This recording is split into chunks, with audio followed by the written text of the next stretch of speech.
मनुभव में अपत्य शोभे मन बच्चन केवल पहो है निजिय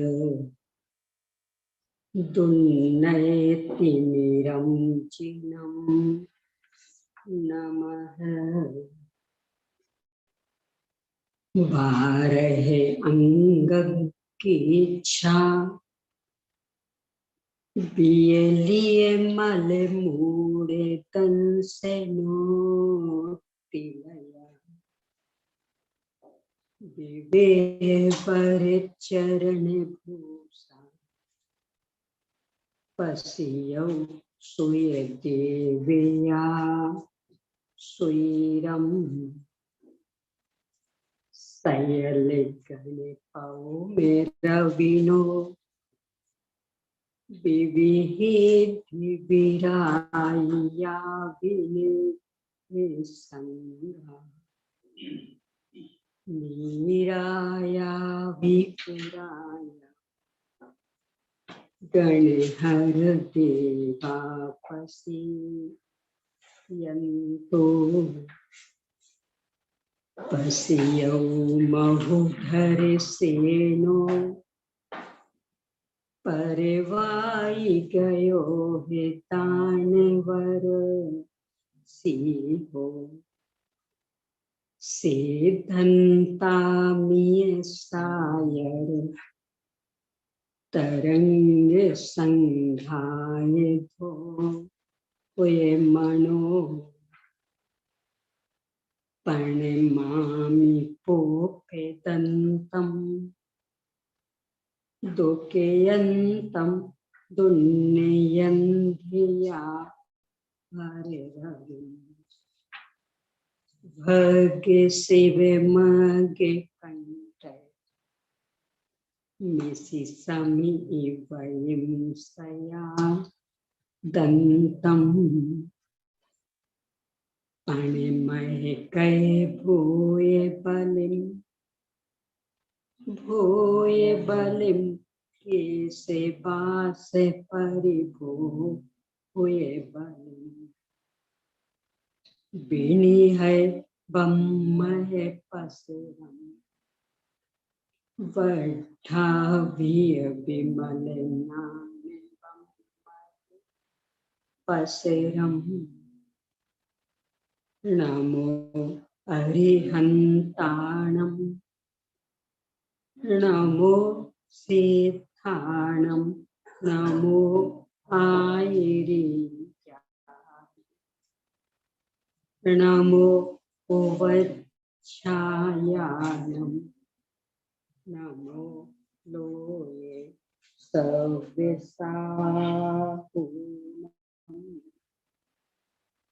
ओम श्री अरहंत सिद्ध आचार्य उपाध्याय साधु पंच परमेष्ठिभ्यो नमः। आचार्य श्री धरसेन स्वामी द्वारा प्रदत्त ज्ञान को लिपिबद्ध करने वाले आचार्य श्री पुष्पदंत भूतवली स्वामी द्वारा रचित षट खंडागम ग्रंथ, इसके प्रारंभिक 5 खंडों पर आचार्य श्री वीरसेन स्वामी कृत धवला टीका। उनमें से पहले खंड जीवठान की धवला टीका अनुवाद और मूल सहित 6 भागों यानी 6 पुस्तकों में प्रकाशित है। उनमें से अभी अपनी चर्चा उसके पहले भाग यानी पहली पुस्तक पर चल रही है। विषय क्रमशः चलते हुए मंगल संबंधी विविध विचार विमर्श के बाद में मार्गना का स्वरूप और 14 मार्गनाओं का स्वरूप बताकर सत आदि 8 अनुयोगों के क्रम का औचित्य और उनका अति संक्षिप्त स्वरूप प्रतिपादित करने के बाद भेद अभेद विवक्षा में गुणस्थान और गुणस्थानातीत सिद्ध भगवान का स्वरूप सत अनुयोग की मुख्यता से प्रतिपादित कर मार्गना स्थानों के भेदों के अंतर्गत गति मार्गना के 5 भेद, इंद्रिय मार्गना के 6 भेद, काय मार्गना के 7 भेद, योग मार्गना के सामान्यतया 4 भेद और विस्तार से 16 भेद, वेद मार्गना के 4 भेद, कषाय मार्गना के 5 भेद, इन पर चर्चा के बाद में अभी अपनी चर्चा ज्ञान मार्गना पर प्रारंभ हुई है। उसमें ज्ञान का स्वरूप बताने के बाद में आचार्य श्री ने ज्ञान के सम्यक ज्ञान रूप 5 भेद और मिथ्या ज्ञान रूप 3 भेद, इस तरह से 8 भेदों की चर्चा करके एक प्रश्न का उत्तर बहुत सुंदर दिया। ज्ञान का कार्य क्या है? जैसे सुंदर सभी हैं, पर ये प्रकरण अपने लिए बहुत विशेष। तो उत्तर दिया, ज्ञान का कार्य मात्र जानना नहीं है, तत्वार्थ में रुचि, निश्चय, श्रद्धा और चारित्र का धारण करना, ये ज्ञान का कार्य है। अज्ञान निवृत्ति ये तो मात्र तात्कालिक फल। वैसे देखें तो सर्वत्र ही ये धारणा मिलेगी। कल समय साथ जी की चर्चा की थी, 34वीं गाथा में स्पष्ट लिख रहे हैं नानम प्रत्यक्षान, कि ज्ञान ही प्रत्यक्षान। कलश में भी लिखते हैं सम्यक दृष्टिर्भवत नियतम ज्ञान वैराग्य शक्ति, ज्ञान के साथ वैराग्य अविनाभावी। आगे यहां तक लिखते ज्ञान क्रिया नय परस्पर तीव्र मैत्री, ज्ञान और क्रिया की परस्पर तीव्र मित्रता, एक दूसरे की अविनाभावी। प्रवचन सार में द्रव्यानुसारी चरणम चरणानुसारी द्रव्यम अथवा द्रव्य से सिद्ध चरण से सिद्धि, चरण से सिद्ध द्रव्य से सिद्धि इत्यादि। न्याय ग्रंथों की ओर बढ़े तो परीक्षामुख सूत्र में अज्ञान निवृत्ति ये तो तात्कालिक फल, वास्तविक फल हानोपादान उपेक्षा च फल अथवा हिताहित प्राप्ति परिहार समर्थम प्रमाणम ततो ज्ञान में, इन्हें हित की प्राप्ति और अहित का परिहार, त्यागने योग का त्याग, ग्रहण करने योग का ग्रहण, और जो दोनों रूप ने उनके प्रति मध्यस्थ भाव। इन्हें ज्ञान नेता है तो उसके नेतृत्व की सफलता इसमें कि जिसे उसने यथार्थ जाना उसके संदर्भ में विश्वास यथार्थ हो जाए और तदनुरूप आचरण हो जाए तो ही उसकी सार्थकता, अन्यथा उसका नेतृत्व विफल। इस तरह की यहाँ चर्चा की। इसके बाद में मिथ्या ज्ञान ज्ञान क्यों कहा, इसकी चर्चा करते हुए फिर अभिनिबोधिक ज्ञान रूप मत ज्ञान के मति ज्ञान का स्वरूप बता करके उसके 336 भेदों की चर्चा की। कल अपन ने उसे तत्वा सूत्र के आधार से देखा था। यहाँ के आधार से देखें और भी सरल सुगम, यानी सीधे सीधे ही पहले 28 भेद बना ले और फिर उनका पदार्थों के 12 भेदों के साथ गुना कर देते हैं। 28 भेद कैसे बन जाते? 5 इंद्रिय और 1 मन, इनके द्वारा अग्रह, अवग्रह, ईहा, आवाय और तीसरे का नाम अवाय, अवग्रह, ईहा, आवाय और भाज्य। इन चारों का गुणा करने से 24 में, और फिर इन 24 का अर्थाग्रह और व्यंजनाग्रह।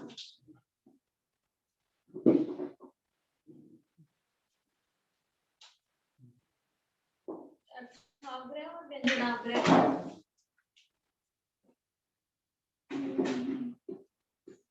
अवग्रह की भेद नहीं, अर्थाग्रह और व्यंजनाग्रह तो मात्र उस संबंधी और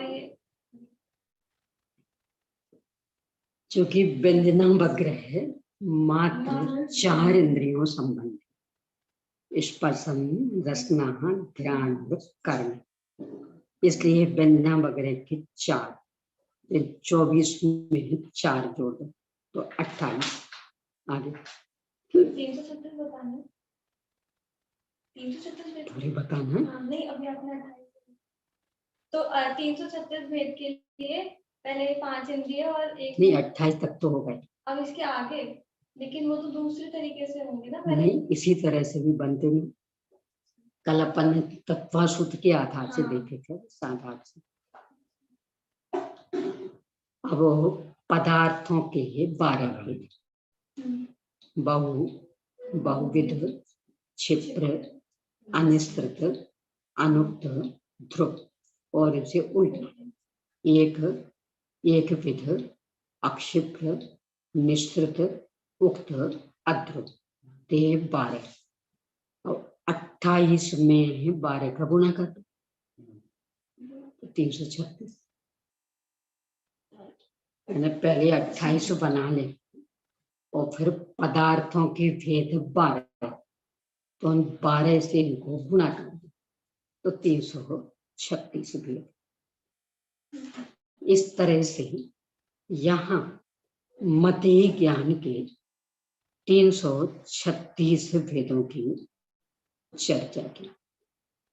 336 भेद ही होते हैं ऐसा नहीं है, ये तो सामान्य, बाद में एक एक के भी अनेकों, और इस तरह से कुल जितने गे उस संबंधी उतने ही ज्ञानावरण का। छदमस्थ असंख्यात को जान सकता तो असंख्यात ज्ञानावरण कर्म, यानी पुस्तक संबंधी ज्ञानावरण कर्म, पेन संबंधी ज्ञानावरण कर्म, अब पुस्तक में भी समय सार संबंधी ज्ञानावरण कर्म, नियम सार संबंधी ज्ञानावरण कर्म, इस तरह से असंख्यात लोग प्रमाण भेद बन जाएंगे, उतने उतने ही आवरण।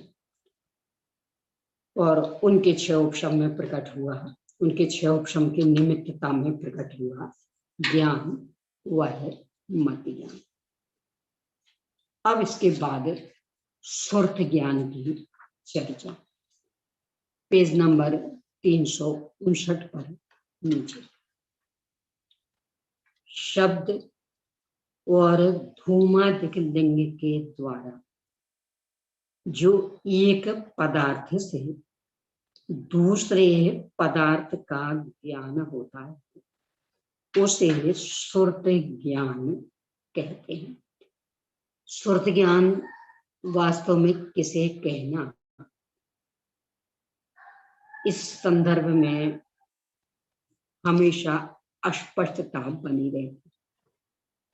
क्यों कि मति और सुरत का परिवर्तन इतने जल्दी जल्दी होता कि अपने ज्ञान के अगोचर। सामान्य सा अंतर यहां दिया कि पहले 5 इंद्रिय और मन के माध्यम से पदार्थ को जाना, अब इसके बाद शब्द अथवा धुआं आदि चिन्ह, इनके द्वारा जो एक पदार्थ से दूसरे पदार्थ का ज्ञान होता उसे श्रुति ज्ञान कहते हैं। तत्वा सूत्र जी की भाषा में कहेंगे तो वे इसे मत ज्ञान के पर्यायवाची में ले, यानी धुआं आदि चिन्ह के द्वारा, साधन के द्वारा एक पदार्थ से दूसरे पदार्थ को जानना, ये तो अनुमान।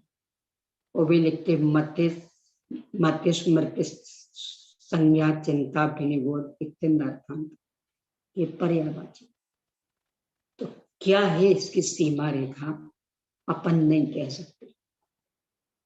कहीं कहीं आचार्य श्री इस तरह सीमा रेखा बनाते हैं कि अपना कोई सा भी ज्ञान जब तक मात्र ज्ञानात्मक रहता तब तक वह मत ज्ञान, और वचनात्मक हुआ तो श्रुत ज्ञान। यहाँ शब्द और धुआं आदि चिन्ह के द्वारा एक पदार्थ से दूसरे पदार्थ का ज्ञान होना, उसे श्रुत ज्ञान कहा है। इसमें बस समस्या ये आएगी फिर एक इंद्रिय आदि के श्रुत ज्ञान की संभावना नहीं रहेगी, क्योंकि उनके तो शब्द आदि का ग्रहण ही नहीं। वचन योग 2 इंद्रिय से, सुनना तो पंच इंद्रिय में होता, तो एक इंद्रिय में फिर श्रुत ज्ञान नहीं बन सकेगा। तो जो सामान्य परिभाषा कि मति ज्ञान के द्वारा जाने हुए पदार्थ विशेष के माध्यम से और विशेष जानकारी को श्रुत ज्ञान कहते, ये हर प्रकार के श्रुत ज्ञान में घटित हो जाएगा। सम्यक में भी, मिथ्या में भी, एक इंद्रिय आदि के सबके में ही घटित हो जाएगी परिभाषा। पर अपन नहीं कह सकते कि यहाँ तक ये मत ज्ञान और अब श्रुत ज्ञान अपने ज्ञान के अगोचर ही रहेगा। यहाँ प्रश्न है, अव्यक्त शब्द का अवग्रही होता है आदि ज्ञान को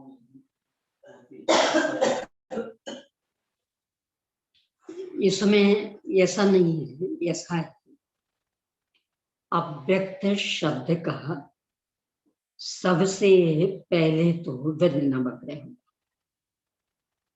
अब कालांतर में वो अव्यक्त शब्द व्यक्त हो गए तो फिर अर्थवग्रह, और फिर यह हवाई आदि, यानी कहीं बहुत दूर वाद्य यंत्र बज रहे हैं, कुछ मान लो कार्यक्रम हो रहा है, निकल रहा है जुलूस, तो बहुत दूर से आवाज आए, तो बस इतना लग रहा कि कहीं बाजे बजे, क्या क्या बाजे हैं, कौन बजा रहे कुछ पता नहीं, तो तब तक तो व्यंजना बन गए।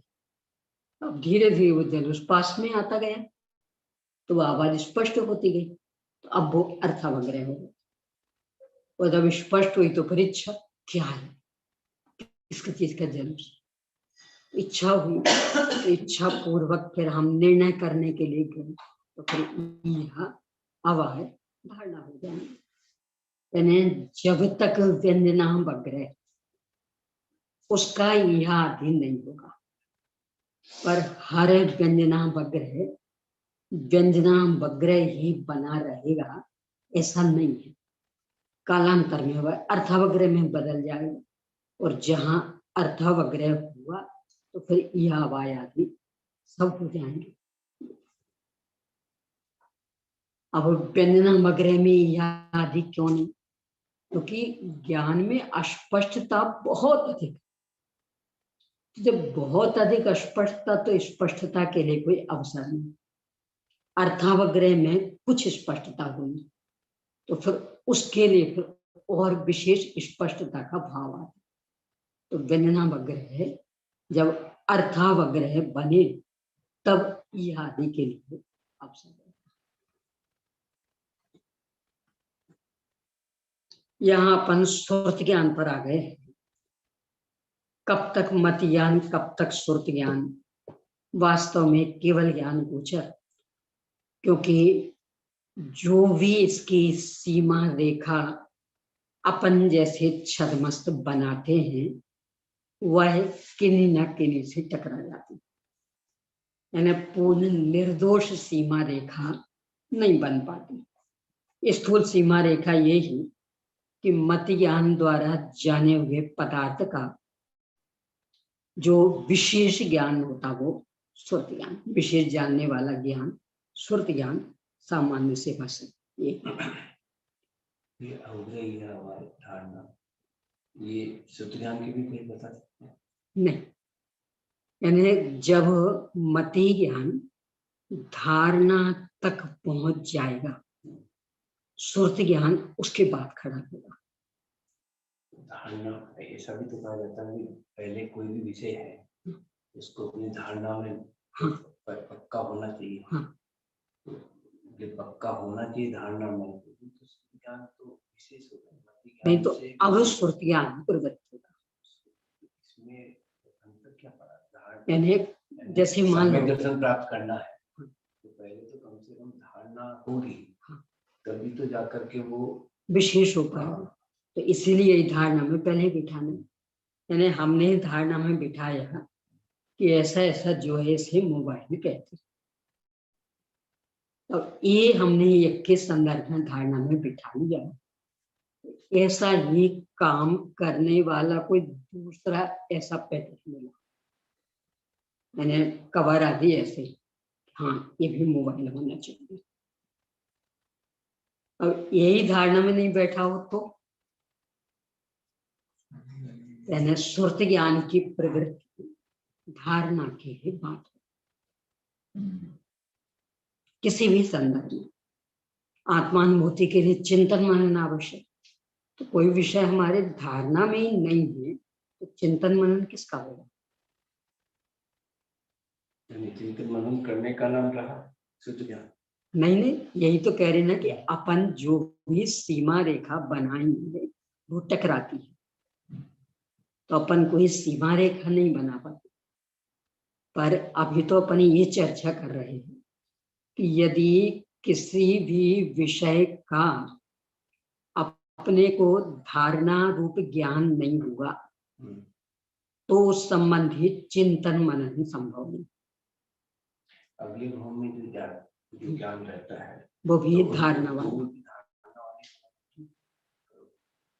कम से कम यहाँ और कुछ नहीं कर पाओ तो उस विषय को अपने धारणा में तो पक्का करो, धारणा में पक्का करो तो ये शुद्ध ज्ञान का विषय नहीं, धारणा तक मत। तो ऐसा कोई धारणा नहीं, धारणा संबंधी तो उनके पास कोई ऐसी वो नहीं थी, किसी नहीं था, बोले तो वो याद ही नहीं रहता था, कुछ धारणा बन ही नहीं पाती, कुछ नहीं रहता था, पर जो रहता था उसकी तो धारणा थी ना। यानी माँ रुस मातुस, जैसे उड़द की दाल और छिलका अलग अलग, ऐसे में आत्मा और शरीर अलग अलग, इसकी धारणा हो गई।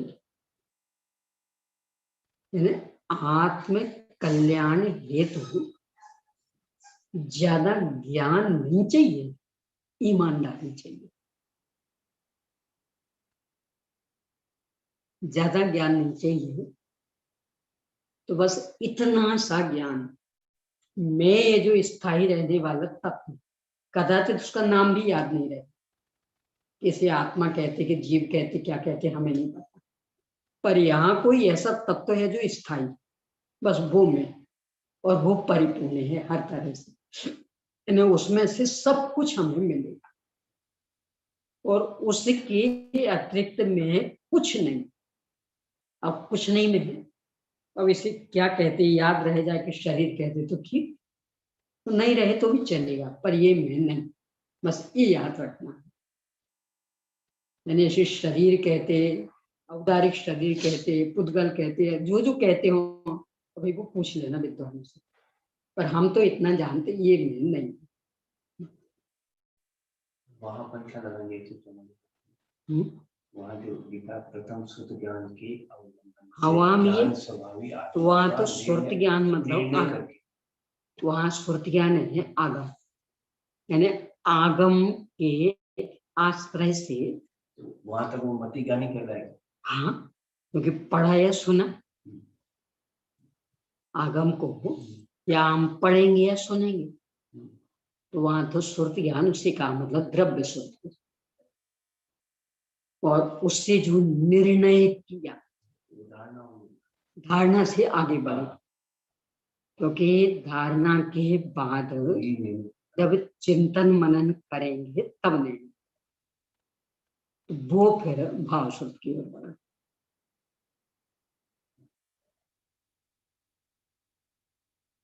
सीमा रेखा अपन नहीं बना पाएंगे, क्योंकि जो भी सीमा रेखा बनाते हो कहीं ना कहीं टकरा जाते, और इसलिए आचार्य ने बना के नहीं दी। इस संदर्भ में एक अपन हमेशा विचार करके रखें कि वास्तव में यदि सीमा रेखा बनाना संभव होती तो आचार्य अपने लिए काम सौंपते ही नहीं, वो स्वयं बना के दे देते, क्योंकि उन्हें की कसर थोड़ी छोड़ी, जहां तक जिस विषय का प्रतिपादन संभव था खुलेआम किया, इसमें नहीं किया इसका मतलब वो असंभव। तो अब अपना दम अधिक मत धरो, हम बनाएंगे हम बनाएंगे, कि जो भी बनाएंगे वो कहीं ना कहीं टकराएगी, या ये केंद्रीय आदि से टकराएगी या सम्यक श्रुत ज्ञान से टकराएगी, इन्हें कहीं ना कहीं वो बात टकराएगी। शास्त्र ज्ञान को श्रुत ज्ञान बोले, द्रव्य श्रुत, द्रव्य श्रुत बोला तो ये मति ज्ञान के भेद में शास्त्र तो द्रव्य श्रुत। अब इसको हमने पढ़ा या सुना, तो पढ़ा तो ये चक्षु इंद्रिय संबंधी मत ज्ञान, सुना तो ये कर्णेंद्रिय संबंधी मत ज्ञान, दो ही करेंगे, या पढ़ेंगे या सुनेंगे, तो चक्षु इंद्रिय संबंधी या कर्णेंद्रिय संबंधी। अब इसके बाद फिर चिंतन मनन किया और उसके बल पर किसी निर्णय पर पहुंचे, तो चूंकि आत्मानुभव के बिना तो वह है कुछ श्रुत ज्ञान, और कालांतर में आत्मानुभव हो गया तो श्रुत ज्ञान बन गया। इन्हें चिंतन मनन आएगा श्रुत में, और धारणा तक ही मत ज्ञान।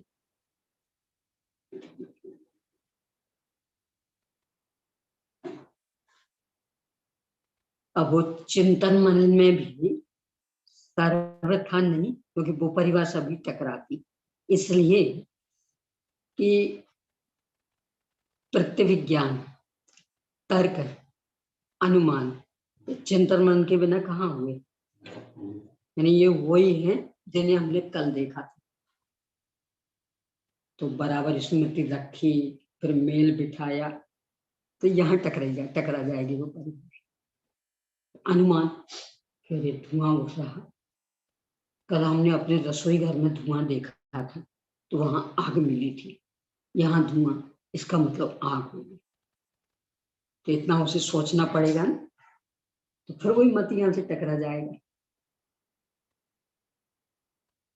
यानी अपन जो भी सीमा रेखा बनाएंगे वो कहीं ना कहीं टकरा, और इसीलिए आचार्यों ने बना के दी। ये हमेशा अपना निर्णय रहे कि उनने नहीं बनाई, उनमें कम ज्ञान था, हम बना लेंगे, हमें ज्यादा ज्ञान, इस भ्रम में मत। वास्तव में यदि सीमा रेखा बन सकती होती तो हमें बेकाम सौंपते नहीं। ये अकबर बीरबल का आता है ऐसा। एक बार अकबर बोले, बीरबल अपन ऐसा करें ना, ये 1 महीना 30 दिन का हो, 15 दिन का शुक्ल पक्ष, 15 दिन का कृष्ण पक्ष। तो अपन ऐसा ना करें 1 महीने का शुक्ल पक्ष और 1 महीने का कृष्ण पक्ष, कि हाँ हुजूर बहुत अच्छा रहेगा, तो उससे अपने राजकोष का आधा पैसा बच जाएगा। 6 महीने का साल होगा, यानी 2 महीने का 1 महीना होगा, तो 2 महीने में तनख्वाह देनी पड़ेगी, आधा रुपया बच जाएगा। हाँ, मजा आ जाएगा। तुम करो, तभी तो आप ही कर सकते। तो मैं कैसे करूं? वो तो चंद्रमा करता। तो आप प्रार्थना करो, तो वो तो हमारी सुनने वाला नहीं। तो सोचो। तो जब अकबर थक गए तो फिर बीरबल ने कहा, हुजूर यदि बस में होता ना तो आपके पूर्वज आपके लिए काम छोड़ते ही नहीं, वे स्वयं करके जाते, पर वे करके नहीं गए, इसका मतलब असंभव है। तो अब अपने ऊपर दम्भ ज्यादा, हम करेंगे हम करेंगे, ज्यादा दम्भ में मत उलझो। बस ऐसे ये विषय हम बनाएंगे सीमा रेखा, बनाओ। जो भी बनाएंगे वो कहीं ना कहीं टकराएगी। जैसे अपन ने चिंतन मन की बनाई, प्रत्यक्ष ज्ञान तर्क अनुमान क्या है? बिना सोचे विचारे होता क्या? विशेष ज्ञान की अकेली बना। तो इन्हें यहाँ जो कहा शब्द से अथवा अनुमान से, तो एक इंद्रियों की तो शब्द है ही नहीं, तो उनका क्या होगा? और विशेष ज्ञान तो प्रत्यक्ष ज्ञान तर्क अनुमान विशेष ज्ञान नहीं है क्या? और फिर भी उनको मत ज्ञान क्या है? यानी जो भी परिभाषा अपन बनाते हैं वो कहीं ना कहीं टकराती, और इसीलिए आचार्यों ने एक पूरी समग्र सीमा रेखा नहीं खींची, संभव ही नहीं। यानी कब मत ज्ञान सुरत ज्ञान बदल जाएगा अपन नहीं कह सकते। तो प्रसंग देख करके कहीं कोई परिभाषा, कहीं कोई परिभाषा, यानी कहीं ये कि मत ज्ञान के द्वारा जाने हुए पदार्थ को विशेष रूप से जानना, अथवा उस पदार्थ से और विशेष विशेष को जानना, अथवा उस पदार्थ से शब्द और धुआं आदि के माध्यम से विशेष जानना, इत्यादि परिभाषाएं बना दी, पर वो समग्र नहीं है, कहीं ना कहीं है। धारणा के बाद स्मृति होती है। धारणा के बाद हो ही जाएगी ये नियम नहीं, पर जब भी होगी तो धारणा। दूसरा, नेत्रों मन से सिर्फ अर्थावग्रह होता है, क्यों? क्योंकि ये अस्पष्ट को नहीं जानते। कोई भी विषय अपन सोच रहे तो पहले स्पष्टता तो हो, जैसे दिखने में, इसलिए इसे बजना बकरेंगे। अब जो आपने विषय उठाया कि मूल में आत्म कल्याण हेतु ज्यादा ज्ञान चाहिए ही नहीं, और जितना ज्ञान चाहिए सैनी पंचेंद्री को उतना ज्ञान अपने आप मिला हुआ। आचार्य ने इतना सारा लिखा था। ये बनिया खाली बैठा हो तो क्या करे? कुछ नहीं सौंपो तो वो दुकान बंद करके भागता, नहीं बैठा। अपने को बताओ, बैठना तो यही पड़ेगा। ये तो ऐसा है। ये कहाँ पढ़ते हैं? यानी यदि इसमें नहीं उलझाते तो आप यहाँ नहीं बैठे होते, और ऐसा नहीं कि लैपटॉप पे नहीं बैठे होते, पर लैपटॉप पे ये नहीं पढ़ रहे होते नियम से। क्या पढ़ रहे होते? जिससे नियम से अर्थ और ध्यान होते, वो शुद्धोपयोग में तो नहीं गए होते।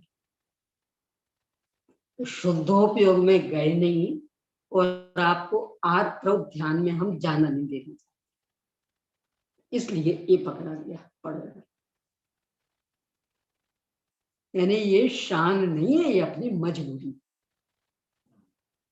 वो जो कहा ना, तो भाई साहब ने भी कहा था ना अपने एक दिन, ने अपनी दुकान का, पिताजी दुकान से उठने नहीं देते, ग्राहक ने कोई बात नहीं, धूल झड़ा, एक एक पुस्तक जमा, क्या अभी अभी तो जमा है, कोई बात नहीं, फिर से निकाल, देखो क्या क्या कुछ, बैठना यही रहेगा, क्योंकि तब ग्राहक आएगा। अब तुम ये सोचो अभी ग्राहक आ ही नहीं रहा, तो चलो चले जाए, और फिर ग्राहक आएगा? जब दुकान पर मालिक नहीं बैठा होगा तो ग्राहक आएगा। इसलिए बैठना तो यही, निठल्ले बैठे चलनी पड़ती, करो ये, जिन पुस्तकों को जमा लिया है ना उनको उठा, एक एक पेज देखो, फिर जमा। तो जैसा वो दुकानदार करता, और सभी में बुंदेलखंडी में उसको लेके एक कहावत चलती कि बनिए क्या करें, बैठे बैठे आते ही पहुंचा थोड़ा तराजू ले लो, एक पे 1 किलो, एक पे 1 किलो, अथवा ऐसे पैकेट बना बना के तोलो, हाथ सधा रहेगा, फिर ग्राहक आएंगे तो जल्दी से तोल दो। दुकान बंद करके नहीं जाने देना, और निठल्ले तुम बैठ नहीं पाओगे, इसलिए यही हम कुछ ना कुछ काम बता दें, और कुछ नहीं।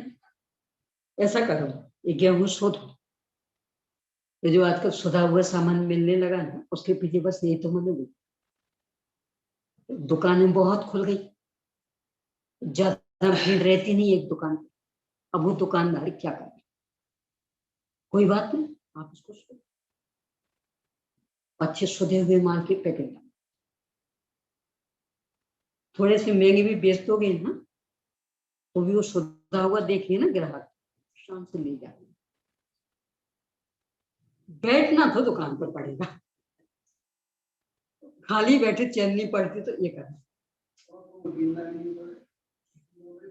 बिक जाएगा माल अच्छे से, सुधा हुआ मिलने लगा, नहीं उसके पीछे और कोई कारण नहीं है, बस यही कि बैठना तुम्हें हर कीमत पर दुकान पे। आप ये नहीं कह सकते कि ग्राहक नहीं आ रहा तुम दुकान बंद करके चले, ये नहीं कर चलेगा, और निठल्ले बैठे चैन नहीं पड़े, तो यही काम करो, तो ग्राहक को सुविधा मिल जाएगी, कदाचित तुम थोड़ा महंगा भी दोगे तो भी वो ले जाएगा खुशी से, सुधा हुआ मिलेगा उसको, तो तुम्हें इनकम हो गई, उसका काम सद गया है, और मन भी तुम्हारा रमा रहा, क्योंकि निठल्ले बैठे में मन नहीं रहा। वही स्थिति अपनी, जो रेडीमेड कपड़े आते उस पर भी यही मनोविज्ञान काम करता है, रेडीमेड जो कपड़े चलते उसमें भी यही, जब क्या करो बैठे बैठे, कोई बात नहीं, सिलाई करनी है,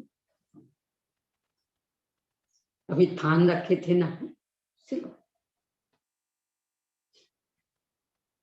तो एक नाप विशेष के मिल जाएंगे तो ग्राहक खुशी से ले जाएगा, तो रेडीमेड चलता है।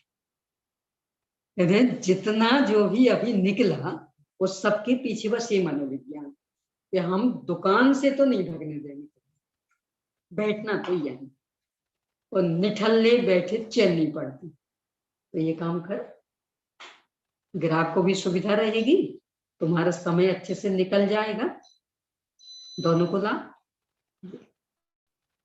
हर चीज में। मसाले आदि पिसे हुए, ये पहले हर चीज में कितना कचरा निकलता था, अब वो सुधे भी, उसके पीछे बस है, वो अलग से उन्हें कुछ करना नहीं पड़ता, वहीं बैठे बैठे समय बिताना था, इसमें समय लगा देना, ग्राहक संतुष्ट। यानी इसकी उपयोगिता बस इतनी ही कि आप अनर्गल पाप में ना जाएं, आर्द्रव में ना जाएं, उपयोग को बर्बाद ना करें, आपकी विशुद्धि नष्ट ना हो, और आप स्वरूप स्थिर हो जाते हैं, तो इतना भी जानने की आवश्यकता नहीं है कि जो शाश्वत भगवान आत्मा, क्या कहते हैं इसे, वो कुछ आत्मा आत्मा ऐसा शब्द है कि नहीं याद रहे तो भी चले।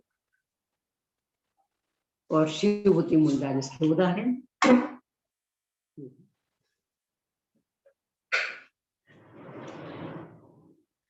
और ये कितनी सुंदर व्यवस्था, हर शनि पंचेंद्री को इतना ज्ञान उपलब्ध।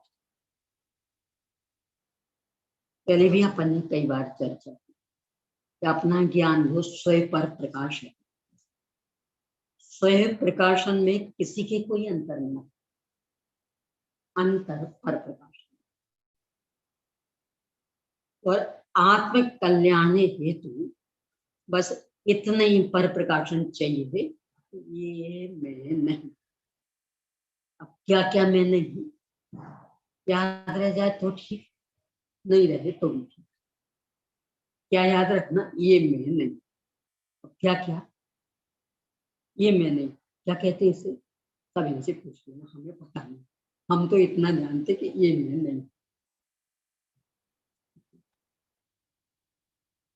इसीलिए त्रियंच कर लेते काम, अन्यथा तो बेचारों को अवसर ही नहीं रहते। कम से कम अष्ट प्रवचन मातृका वाले इसके बल पर ये काम कर लेते, अन्यथा तो कर ही नहीं पाते।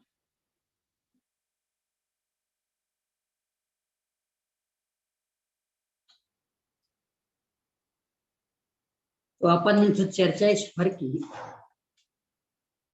कि कब तक अपना ज्ञान मत ज्ञान और कब सुरत ज्ञान हो गया,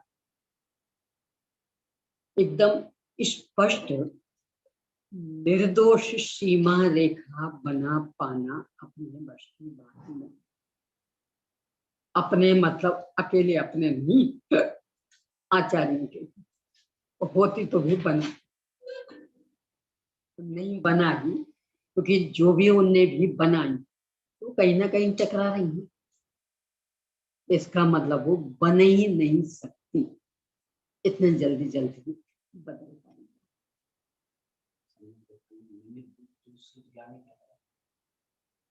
ऐसे देखेंगे तो मात्र ज्ञान इसमें दिया, जो प्रवचन सार की गाथा दूसरे अधिकार के अंदर नंबर भूल जाते हैं। एवं दंशन भूतम अदिंदी महत्व वाली, एवं नाना पाण दंशन भूतम अदिंदी 6-7 विशेषण जिसमें थे, अंत में दूसरे अध्याय यानी लगभग 191-92 ऐसी कुछ हो उसमें, तो वहां दिया अदिंदी, एक विशेषण दिया अदिंदी मतलब अतीन्द्रिय। तो प्रश्न खड़ा है कि जब आत्मा अतीन्द्रिय महापदार्थ है, जैसा पदार्थ होगा वैसे ही ज्ञान से वो पकड़ में आएगा। हमारे पास तो अतीन्द्रिय ज्ञान है नहीं, 192 में पढ़ो। एवं नानपानम दंशन भूतम अतीन्द्रिय महत्तम मनालंबम मन्येहम अप्यगम शुद्ध। 192 यहाँ दिया अतीन्द्रिय महापदार्थ। तो प्रश्न खड़ा होता, पदार्थ जैसा होगा पकड़ने के लिए वैसे साधन चाहिए। जब आत्मा अतीन्द्रिय महापदार्थ, उसे जानने वाला ज्ञान भी अतीन्द्रिय चाहिए। कहाँ कह रहे ज्ञान अतीन्द्रिय है मूल में, बाह्य पदार्थों को जानने में प्रवृत्ति करता है तो मति श्रुत भेद, यानी 5 इंद्रियों और मन के द्वारा प्रवृत्त हुआ तो मति ज्ञान। पर किन्हें जानेगा ये? उद्गल आदि बाहर को। और फिर मति ज्ञान पूर्वक जो होगा विशेष को श्रुति ज्ञान। इसको बाहर की ओर से देखो ही मत, अंदर की ओर से देखो तो अंदर तो अकेला ज्ञान ज्ञान ज्ञान ज्ञान, ना वह मत ज्ञान ना श्रुति ज्ञान। ये शुरू में भी अपनी चर्चा आई थी, उस समय भी थोड़ी चर्चा की थी अपनी। अंधेरा हो, जहां पर लाइट जला, दरवाजे से प्रकाश निकल, बाहर वाले क्या कहेंगे? इस दरवाजे का प्रकाश। मान लो कदाचित खिड़की हो, वहां से प्रकाश निकल, बाहर वाले क्या कहेंगे? खिड़की का प्रकाश। ये दरवाजे का प्रकाश, ये खिड़की का प्रकाश, ये तो बाहर वालों के। अंदर वालों के लिए अंदर तो अकेला प्रकाश प्रकाश प्रकाश, ना कोई खिड़की ना कोई दरवाजा। ऐसे ही अपना ज्ञान 5 इंद्रियों और मन के माध्यम से प्रवृत्त होता तो उसका नाम फिर मति श्रुति ज्ञान पड़ता। आत्मा बाहर में तो है नहीं, आत्मा तो स्वयं, तो जब उसे जानने में प्रवृत्त होता तो ना मति ना श्रुति, ना इंद्रिय ज्ञान ना मन ज्ञान, तो मात्र अतीन्द्रिय। अतीन्द्रिय ज्ञान से अतीन्द्रिय महापदार्थ ज्ञान। जान लेने के बाद उस ज्ञान को इंद्रिय ज्ञान कहते हैं। ये जाने बिना भी वो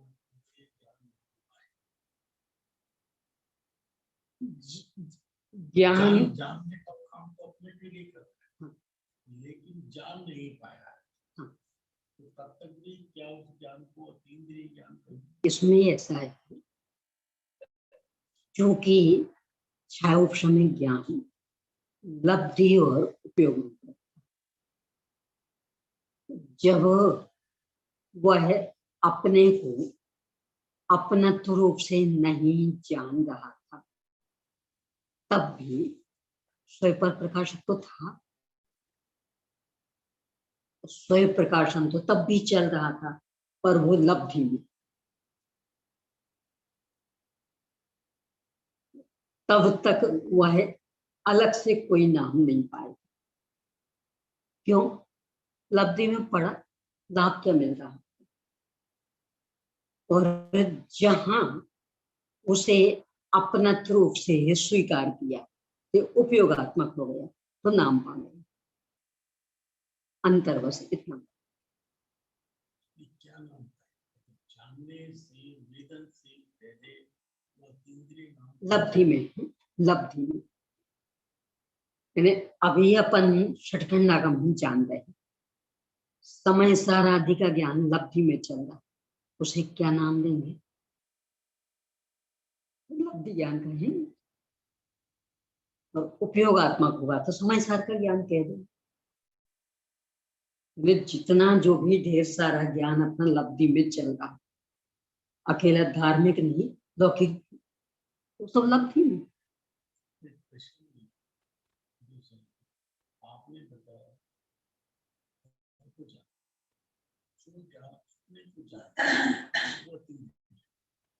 तो जान लेने के बाद अतीन्द्रिय है या जानने की प्रक्रिया में भी अतीन्द्रिय है?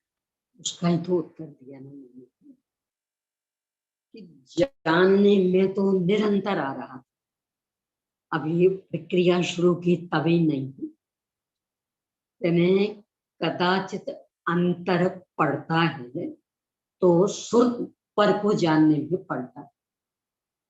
कब जाने, ज्यादा जाने, सोए को जानने में तो कभी भी अंतर पड़ता ही नहीं, वो तो निरंतर ज्ञात हो रहा, पर मान नहीं रहा, इसलिए उसको लब्धि कहेंगे। अब जाना उपयोगात्मक हो गया। अब रही प्रक्रिया की बात, वो ऐसा थोड़ी है कि पहले प्रक्रिया और फिर उपयोगात्मक। काम तो एक समय में, पहले निरंतर आत्मा ज्ञात हो रहा, बस अंतर इतना कि स्वीकृति अस्वीकृति, अस्वीकृति वाली स्थिति भी एक समय की और स्वीकृति वाली स्थिति भी एक समय। और दो नाम दिए आपने, एक तो दिया इंद्रिय ज्ञान, एक दिया अतीन्द्रिय ज्ञान, और उनके समकक्ष खड़े किए लब्धि ज्ञान और उद्योग ज्ञान। तो लब्धि ज्ञान को इंद्रिय ज्ञान कहेंगे नहीं, लब्धि में सब समान है। और उद्योग को कौन सा कहेंगे? अतीन्द्रिय। नहीं, उसमें भी सब समान है। इसके समानांतर प्रोग्राम चाहिए ना। नहीं तो समानांतर क्यों चाहिए? वो दोनों की जाति अलग अलग।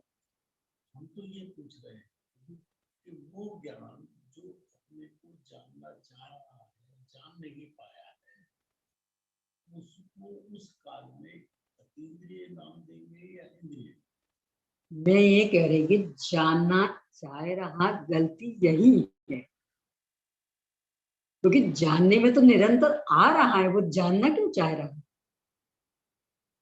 क्योंकि निरंतर होने पर भी स्वीकारता नहीं। हाँ, तो अब बस वो स्वीकार तक करनी, जानना नहीं चाह रहा। स्वीकार करने की क्या है, वो अतीन्द्रिय कहलाए कि इंद्रिय कहलाए? प्रक्रिया और उपयोग में समय भेद नहीं है, वो एक ही है, इसलिए अतीन्द्रिय कहलाए। मैंने पहले स्वीकार करने की ओर बढ़े, फिर स्वीकृति, ऐसे दो समय नहीं, एक ही समय, इसलिए वो अतीन्द्रिय। इस प्रोसेस में इंद्रिय ज्ञान नाम क्या कौन सा पाए? लब्धि में पढ़ा है मैंने, तो लब्धि वाले को आपने इंद्रिय ज्ञान, पर अकेला इंद्रिय नहीं, मैंने लब्धि में है, इंद्रिय ज्ञान भी है, मन वाला ज्ञान भी है, अतीन्द्रिय ज्ञान भी है। लब्धि का बहुत बड़ा विषय, कदाचित किन्हीं के अवध ज्ञान हो तो वो भी, कदाचित किन्हीं के बना परे ज्ञान हो तो वो भी, सब लब्धि में पड़ेगी। लब्धि में अकेला इंद्रिय ज्ञान ही नहीं पड़ा। दूसरी तरह के केवल ज्ञान को भी स्वभाव की अपेक्षा लब्धि में कैसे? नहीं, इसलिए कि वह है पूर्ण निरावरण ज्ञान, वो जब होगा तो पूरा व्यक्त, तो ना उसमें लब्धि और ना उपयोग। शेष जो ये चार ज्ञान है, ये सावरण, तो इनमें कभी कोई सक्रिय होता, कभी कोई सक्रिय होता, तो लब्धि और उपयोग का भेद इनमें पड़ेगा केवल ज्ञान।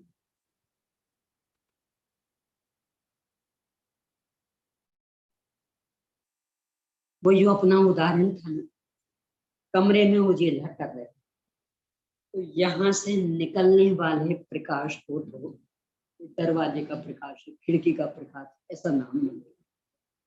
अब एक खुले में आपने ट्यूबलाइट लगा के रखी, बहुत बड़ा ग्राउंड है, वहां ट्यूबलाइट जल रही, तो वहां ही भेद पड़ेगी, ये दरवाजे का खिड़की का, वहां यही नहीं। एक केवल ज्ञान मतलब वो खुले में ट्यूबलाइट, पूर्ण निरावरण, अब उसमें ना लब्धि ना उपयोग। और ये चार ज्ञान, कमरे वाले ज्ञान, इनमें ये सारा लब्धि उपयोग का खेल चलता है। और उपयोग में तो बहुत थोड़ा विषय रहेगा, लब्धि में बहुत भंडारण, चार ज्ञान तक रह सकते लब्धि में। मन केवल ज्ञान को स्वभाव की अपेक्षा तो स्वभाव में तो वो मात्र ज्ञान, तो ज्ञान की अपेक्षा नहीं तो लब्धि उपयोग नहीं कहेंगे, क्योंकि वो शक्ति है। लब्धि उपयोगी व्यक्त पर्याय, यानी वो जो मात्र ज्ञान अपन कहेंगे, तो वो शक्ति, वो गुण शक्ति की व्यक्तता होने तो उसे लब्धि होती है कैसे? नहीं, क्योंकि वो निरावरण है, उसमें सारा व्यक्त हो गया। लब्धि को व्यक्ति का उपयोग करेंगे, लब्धि भी व्यक्त है, काम में नहीं ले रहे, यानी अभी आपको समय सार आदि का ज्ञान विस्मृत हो गया क्या? काम में क्यों नहीं ले रहे? और इसमें को काम में ले रहे हैं, इसमें और उसमें कुछ अंतर तो पड़ रहा है ना। वो अंतर क्या है? भूले तो नहीं, भूले भी नहीं और काम में भी नहीं ले रहे, बस इसका नाम वो लब्धि। यानी भूल गए होते तब तो लब्धि से भी साफ हो गया होता, तो भूले नहीं हो तो काम में नहीं ले रहे, काम में नहीं ले रहे लब्धि। तीसरा नाम क्या पड़ेगा? उपयोग और लब्धि, और जो था लब्धि था और भूल गए, उसे कोई नाम तो देना पड़ेगा। उसके लिए आचार्य ने नाम लिया न्याय में समारोह।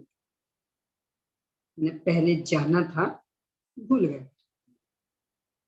तो परीक्षा मुख सूत्र में नाम सूत्र आता है, दृष्टोपी समारोह तांत्रिक। पहले ज्ञात हुआ था, भूल गए, वो पहले जैसे ही हो गया। पर तो भी अंतर, क्या अंतर? बिल्कुल ही पहले नहीं जाना हो, उसको जानने में अधिक श्रम करना, और पहले जाना हो फिर भूल गए, उसे जानने में तुलनात्मक श्रम कम हो। तो पहले जान लिया ना, जल्दी याद आ जाता, जल्दी ध्यान में आ जाता।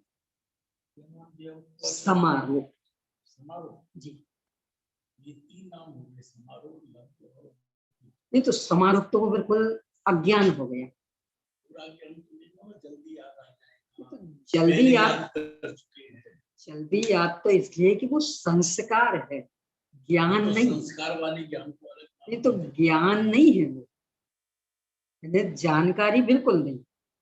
पर चूंकि आत्मा वही है ना जिसने पहले जान लिया था। अरे इतना ही क्यों है, जो ये सम्यक तो मिथ्या तो है ना, संसार में रहने का काल अधिक से अधिक अर्ध पुद्गल परावर्तन शेष रहे, तब से सम्यक तो प्राप्ति की योग्यता। कितने जीव ऐसे हैं तो उनका अर्ध पुद्गल परावर्तन काल पूरा निकल जाता, मात्र अंत का अंतर्मूर्त रहा और तब सम्यक तो प्राप्त किया, और अंतर्मूर्त में सारा करके वो मोक्ष। कितने ही ऐसे होते कि अर्ध पुद्गल परावर्तन काल मान लो यहां से रह गया, तो यही सबसे पहले सम्यक तो करना,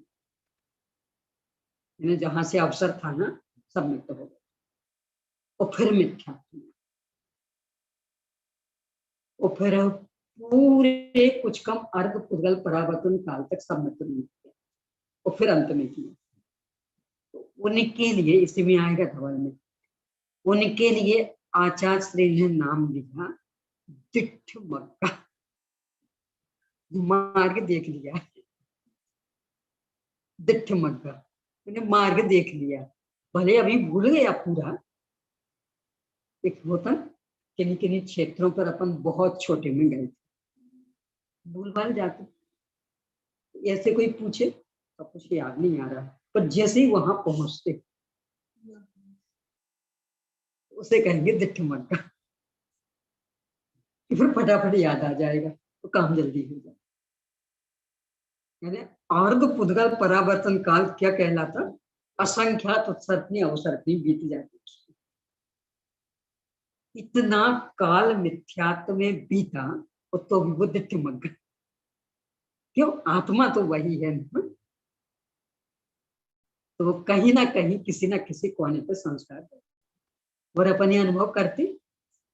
मैंने 20 साल पहले कहीं गए हूँ, अभी ऐसे लगता कुछ याद नहीं, और जैसे ही वहां पैर रखते तो वो पानी कहाँ, हाँ याद आ गया, यहाँ से चलो वहां भी, और वैसे नहीं बता पा रहे थे।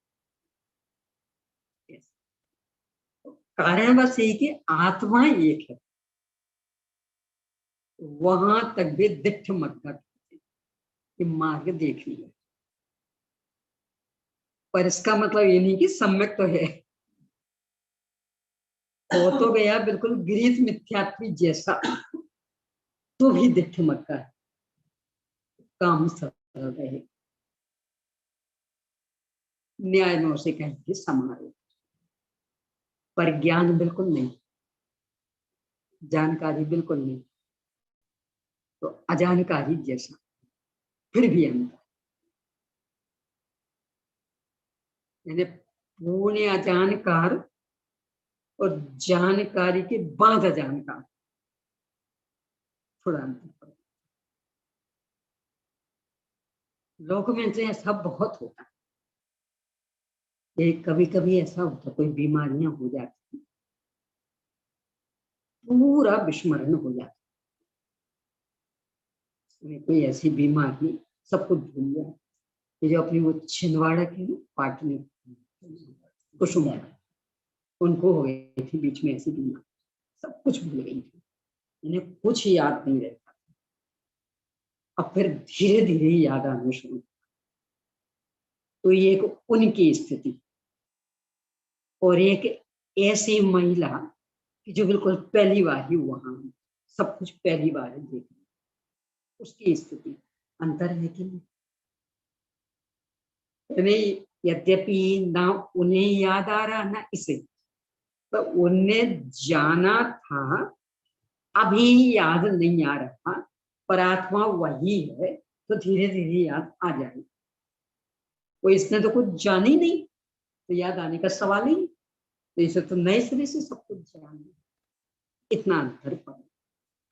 पर इसका मतलब ये नहीं कि उसे उन्हें याद हो, बोलने में तो वे भी वैसे, ये भी वैसे, समारोह है इस तरह की।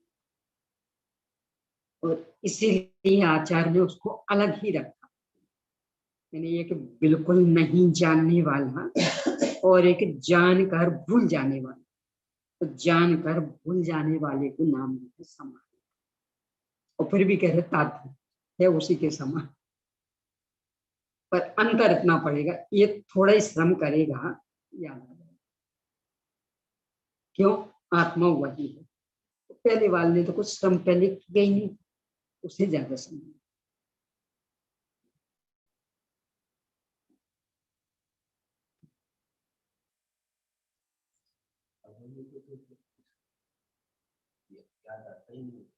क्यों?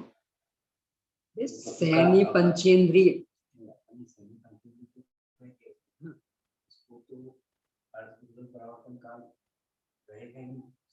नहीं तो सम्यक तो संबंधित देखिए मग्गा नहीं है ज्ञान में।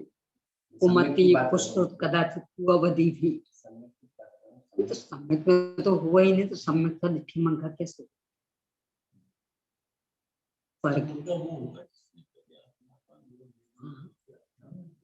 वो देखिए ऐसा ही नहीं है कि केवल अपन शास्त्र सुन के पढ़ लिया, नहीं, तो वो अकेला ज्ञान वाला उसको रहे। अब सम्यक्त वाला तो जिसको सम्यक्त तो हुआ होगा उसको होगा, अब को तो होने ही नहीं समझ। वो देखिए मतलब कभी भी नहीं।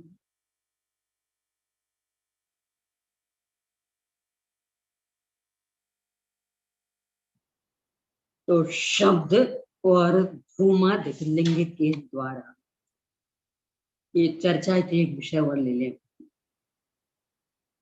इसीलिए संस्कार डालने की दिशा में प्रेरित किया, कदाचित सार्थक रहेंगे, कभी ना कभी वो जग सकती। पहले हुआ उसका तो संस्कार संस्कार नाम जो पहले हुआ ही नहीं उसको संस्कार नाम कैसे? मूल में संस्कार ज्ञान का होता है, श्रद्धा उच्चार्थ का नहीं होता। क्योंकि ज्ञान श्रद्धा और चार्थ का नेतृत्व करता है, इसलिए उपचार से श्रद्धा और चार्थ का कह दिया जाता है। क्यों? फिर धारणा पूर्वक संस्कार होता, तो धारणा तो ज्ञान का भेद है, उस श्रद्धा और चार्थ का भेद थोड़ी। संस्कार की परिभाषा ये दी अपने न्याय दीपिका में, या धारणा आत्मानं संस्करोति संस्कार। कि जो धारणा आत्मा को संस्कृत करती उसे संस्कार कहते हैं। तो मूल संस्कार हमेशा ज्ञान में।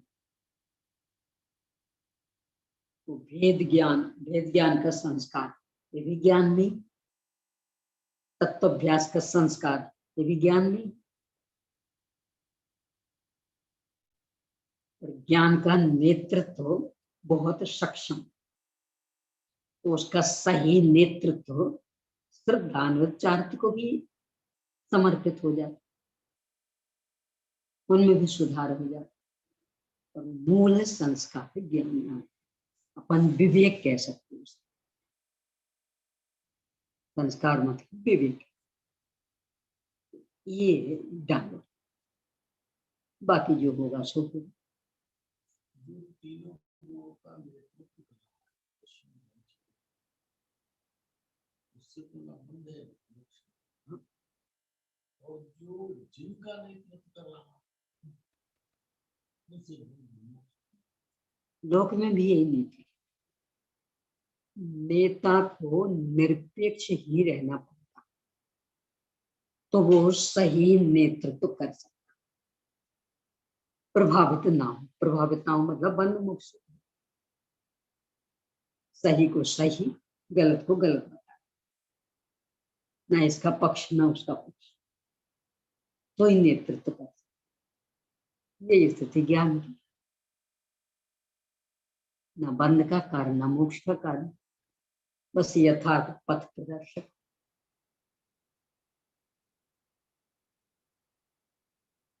अब बदनामी तो लोक में भी यही होता कि नेता करता कुछ नहीं है, यानी कहीं रेल दुर्घटना हो गई, इस्तीफा किससे मांगते,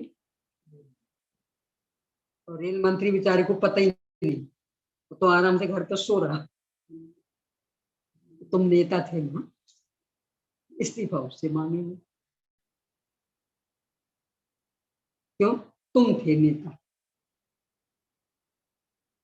ऐसे ही है, हाँ, नेता ज्ञान है तो बदनाम ज्ञान हो, और फिर भी ना उससे बंध ना उससे मोक्ष, उसे कोई मतलब ही नहीं।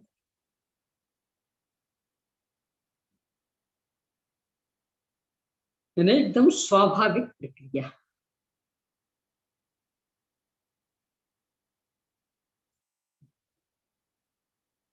जो संस्कार डालने की बात करी जाती है वो बस इस संदर्भ में, एक बार डालते रहे,